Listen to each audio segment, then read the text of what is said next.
Hi, எல்லாருக்கும் வணக்கம். நிறைய பில்டிங்கில் இன்றைக்கி இருக்கிற மேஜரான காமனான பிரச்சனை எதுன்னா இந்த விரிசல் தான். பில்டிங்கில் கிராக்ஸ் வராமல் மேக்ஸிமம் எப்படி அவாய்ட் பண்ணுறதுன்னு இந்த வீடியோவில் பார்க்கலாம். Fibre mesh. இந்த ஃபைபர் மெஷ் எல்லா ஹார்ட்வேர் கடையிலையும் ஈஸியாக கிடைக்கும்.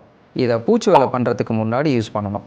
கட்டு வேலையும் காங்கிரீட்டும் ஜாயிண்ட் ஆகிற இடத்துல பேராபெட் வால் ஜாயிண்ட்டு, அப்புறம் இந்த எலக்ட்ரிக்கல் கண்ட்ரோல் பைப் அண்ட் சுவிட்ச் பாக்ஸ் வர எல்லா இடத்துலையும் கண்டிப்பாக யூஸ் பண்ணணும். இதை ஃபிக்ஸ் பண்ணுறதுக்கு ஆணியெல்லாம் தேவையில்லை. யூஸ் பண்ணுறதுக்கு ரொம்ப ஈஸி. கொஞ்சம் ஸ்லர்ரியாக இருக்கிற கலவையை ஃபஸ்ட்டு அடிச்சுட்டு அதுக்கு மேலே அப்படியே கட் பண்ணிவிட்டு ஒட்டிக்கலாம். அதே மாதிரி சிக்கன் மெஷ்லையும் இருக்குது, அதை யூஸ் பண்ணாதீங்க. அது துருப்பிடிக்கும். ஆணி அடித்து தான் ஃபிக்ஸ் பண்ண முடியும். ஸோ வால் டேமேஜ் ஆகும்.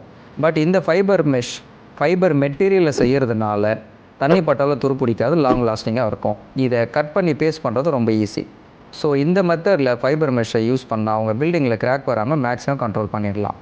அண்ட் நெக்ஸ்ட் வீடியோவில் கிராக்ஸில் எத்தனை டைப் இருக்குன்னு பார்க்கலாம். இந்த மாதிரி யூஸ்ஃபுல்லான சிவில் ரிலேட்டட் வீடியோஸ் அண்ட் டிப்ஸுக்கு நம்ம எஸ்கே கன்ஸ்ட்ரக்ஷன் சேனலை சப்போர்ட் பண்ணுங்கள், சப்ஸ்கிரைபும் பண்ணுங்கள்.